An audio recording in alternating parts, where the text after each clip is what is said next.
efek-efek dari keterburu-buruan. Sebetulnya sih itu. Bentar itu dulu. Baik, Kang Dede. Kita simpan dulu komentar Kang Dede. Kalau tadi Kang Dede sudah nyenggol PLT, penjabat Gubernur Sumatera Utara, juga kami hadirkan Pak Agus Fatoni. Tapi sebelum ke Pak Agus, mungkin Bung Nigara dari jaketnya kayak udah pakai jaket tinju nih Bang.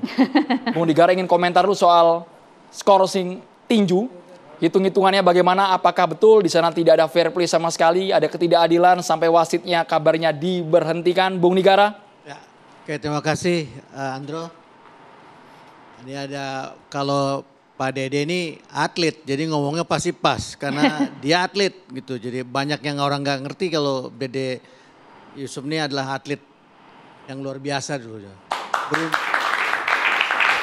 Beruntung berhenti jadi atlet, beruntung berhenti jadi atlet. Kalau nggak duduk di sini dia. Jadi saya kira tadi soal tinju memang miris ya. Saya sebagai ya komentator TV One lah tinju ya. Ada petinju yang jatuh 2 kali. Saya setuju juga bahwa itu bukan membela Sumut, bukan. Memang wasitnya aja ngawur menurut saya ya. Jadi saya diminta juga oleh Pak Kamarudin Simanjuntak bagaimana pendapat saya. Saya sampaikan pendapat saya. Itu 2 kali jatuh. Jadi setiap petinju naik itu dikasih modal 10-10. Jadi kalau dia seri ya 10-10. Atau 9-9 kalau baku pukul gitu ya. Pukul. Kalau menang angka 10-9.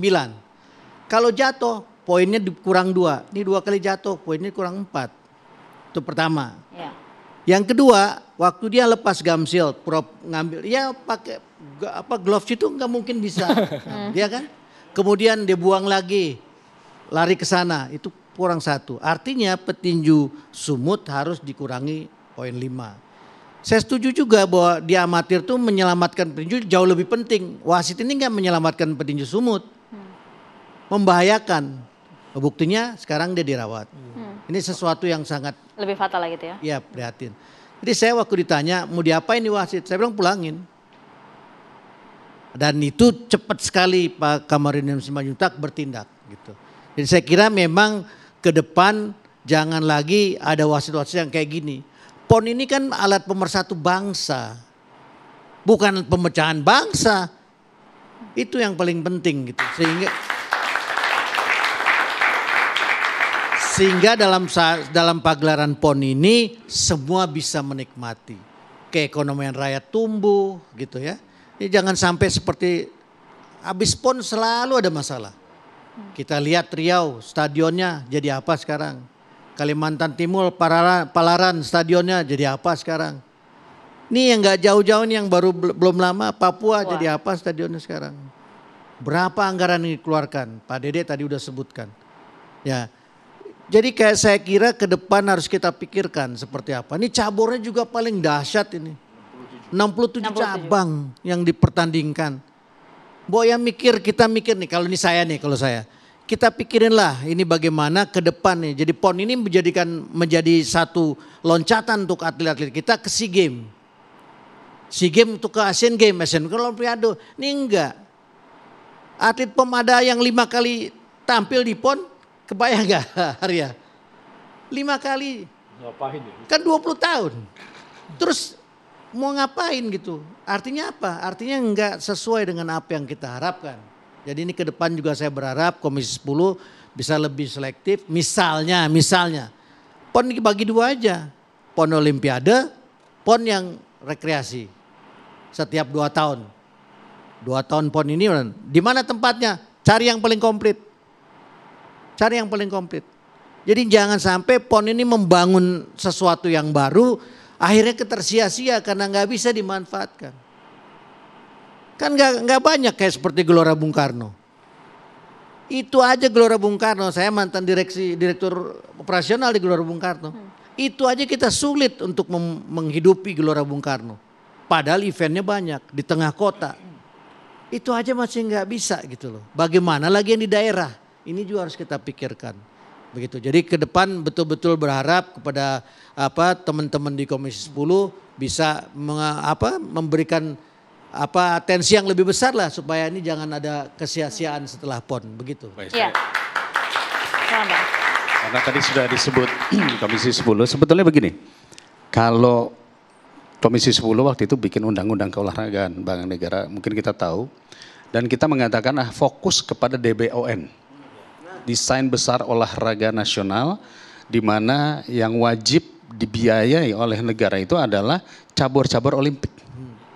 Nah, jadi kalau bicara cabur Olimpik kan ada 14 cabur plus 3 tambahan ya, mungkin olahraga favorit seperti sepak bola, basket atau apalagi saya lupa ya, ada 3 tambahan. Nah, oleh karena itu kita harus fokus mencari bibit-bibit baru yang nanti akan tadi dinaikkan ke SEA Games, Asian Games, bahkan sampai kepada Olimpik. Nah, ini sudah tertuang di dalam undang-undang. Adapun cabur-cabur lainnya itu sifatnya adalah menjadi desain olahraga daerah, DOD. Tertuang juga di dalam undang-undang bahwa setiap daerah wajib memiliki minimal 2 cabur unggulan. Misalnya kita sebut saja di DBON tidak ada perahu naga misalnya, tapi ada satu daerah yang kuat di situ. Dia silahkan, ini menjadi tanggung jawab pemerintah daerah. Nah, kalau 67 cabur, pasti ada yang over tadi kan, kalau tadi dikatakan ayamnya aja overweight. Ya ini caburnya overweight juga. Ya kan? Jadi sebetulnya semua kalau kita berbicara skala aturan, semua sudah ada. Cuman kelihatannya ini ada rasa sungkan, nggak enak kalau cabur itu tidak dipertandingkan. Oke, itu pertama. Jadi saya sepakat, sebetulnya kunci daripada Pekan Olahraga Nasional ini, jangan harus fokus kepada per 4 tahunan. Karena akibatnya yang terjadi adalah orang dipaksa ngejar target, lalu terjadi bajak-membajak atlet. Hanya ngejar untuk per 4 tahunan tadi. Kita harus bikin, saya sepakat yang dikatakan Bang Negara, untuk yang versi Olimpiknya itu boleh 4 tahunan. Tapi ada versi yang nasionalnya yang sebetulnya mau 67 kayak mau 75 cabur kayak itu per 2 tahun aja. Tujuannya apa? Menghidupkan event-event olahraga. Dengan makin banyak event olahraga, makin atlet makin terlatih. Nah, disinilah konteksnya. Jangan ngejar hanya per satu event sekian triliun, habis. Ujung-ujungnya pasti ada yang masuk penjara. Kan kita kebanyakan nih, maaf nih saya harus ngomong ya. Anggaran terbesar kita itu hanya buat event. Bukan buat pembibitan, bukan buat atlet-atlet bagaimana mereka berjuang, bagaimana mereka berlatih. Hanya buat event, selesai. Dapat kontraktor ini, dapat kontraktor itu, vendor ini, vendor itu. Atletnya apa? Ya hanya nunggu bonus. Nah itu sebabnya di dalam undang-undang keolahragaan juga kami mengatakan bahwa negara harus fokus kepada pembibitan. Atlet, fokus pada atletnya, bukan kepada eventnya. Kita jangan sampai kita bangun-bangun stadion ratusan miliar selesai nggak kepake. Triliun.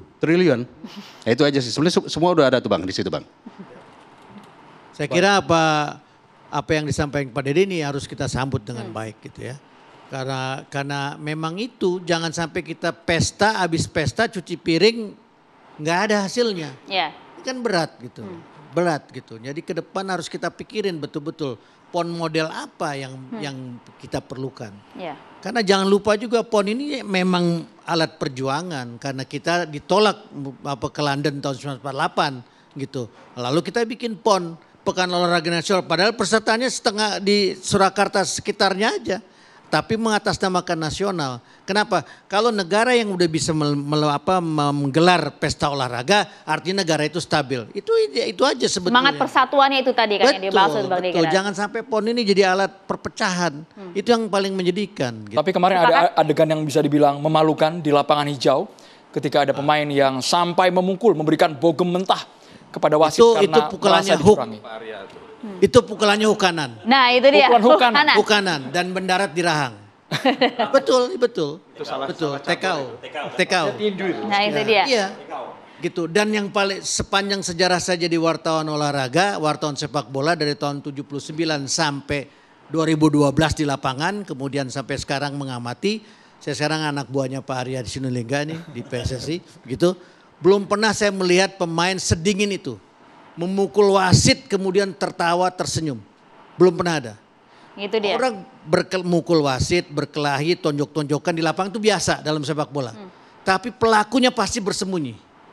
Pasti nutupin muka. Kalau ini pelakunya busung dada, nanti akan kita bahas sesaat lagi Bung Negara. Ada Bang Arya yang sudah speak up soal sepak bola di ajang PON. Saat lagi Bang Arya ditahan. Usai jeda di Catatan Demokrasi.